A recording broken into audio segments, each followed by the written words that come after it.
আমার বয়স তখন মাত্র ৬ বছর।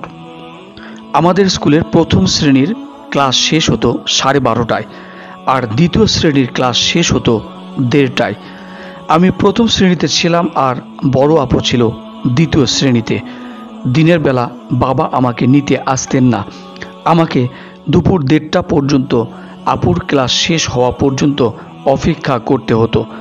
আপুর ক্লাস শেষে আমরা একসাথে স্কুল বাসে বাড়ি ফিরতাম। একদিনের ঘটনা, তখন 1:15 বাজে। ক্লাসের দুষ্টু মেয়েদের সাথে খামোকা ঝগড়া থেকে বাঁচার জন্য আমি স্কুল বাসের পেছনে গিয়ে লুকিয়ে পড়ি, যেন তারা আমাকে দেখতে না পায়। আমি যখন বের হয়ে আসলাম ততক্ষণে অনেক দেরি হয়ে গিয়েছিল। আপুকে কোথাও খুঁজে পাচ্ছিলাম না, আর আপু হয়তো আমাকে না পেয়ে ধারণা করেছিল আমি বাবার সাথে বাসায় চলে গেছি। আমি মেইন রোডের দিকে দৌড়ে গেলাম। গিয়ে দেখি স্কুল বাস ইতিমধ্যে চলে গেছে। আর কোনো উপায় না দেখে আমি পরের বাসের জন্য অপেক্ষা করতে লাগলাম। বাস চলে এলো। আমি উঠে গেলাম এই ভেবে যে বাসার কাছাকাছি গেলে নেমে যাব। বাসে বসে যাচ্ছিলাম আর টিকিটের ব্যাপারে ভাবছিলাম। আমার কাছে একটা কানাকড়িও ছিল না। হঠাৎ লক্ষ্য করলাম বাসটি এক অচেনা রাস্তার পাশ দিয়ে যাচ্ছে। যখন আমি ধান ক্ষেতের মাঠ দেখতে পেলাম তখন আর বুঝতে বাকি রইল না যে আমি শহর ছেড়ে গ্রামের রাস্তায় চলে এসেছি। আমি দরুদে ইব্রাহিম পড়া শুরু করে দিলাম। আমার আপু আমাকে শিখিয়েছেন, যদি কোনো সমস্যায় পড়ি তখন যেন বেশি বেশি দুরূদ পড়ি। আমি দুরূদ পড়ছিলাম আর আল্লাহর সাহায্যের জন্য দোয়া করছিলাম। বাস সর্বশেষ স্টপেজে এসে থামলো। পুরো বাস একদম খালি।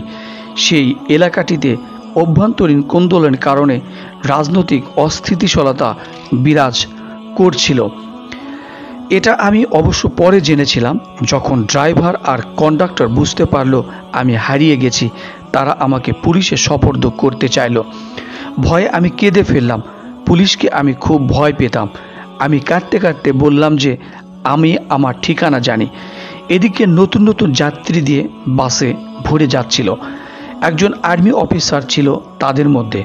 সে ড্রাইভার আর কন্ডাক্টরকে বোঝাতে চাচ্ছিল বাচ্চাটাকে আমার কাছে দিয়ে দিন। আমি তার পরিবারকে চিনি, কিন্তু আমি তার সাথে যেতে রাজি হলাম না। হঠাৎ করে একটি মেয়ে এগিয়ে এসে বলল সে আমাকে চেনে আর আমার পরিবারকে চেনে, কিন্তু আমি তাকে চিনতে পারলাম না। তবুও কেন যেন তার সাথে যেতে উৎসাহ বোধ করছিলাম। সে সবাইকে বুঝিয়ে সুঝিয়ে আমাকে নিয়ে বাস থেকে নেমে পড়ল। পুরো রাস্তায় সে আমাকে আমার ঠিকানা জিজ্ঞেস করেনি, অথচ ঠিক সন্ধ্যা 7টার দিকে আমাকে আমার পরিবারের কাছে নিরাপদে পৌঁছে দিল। আব্বা আম্মা, আমার পুরো পরিবার আমাকে সারা শহর তন্ন তন্ন করে খুঁজেছে সারাদিন। অদ্ভুত ব্যাপার হচ্ছে, আমার পরিবারের কেউই মেয়েটিকে চিনতে পারল না।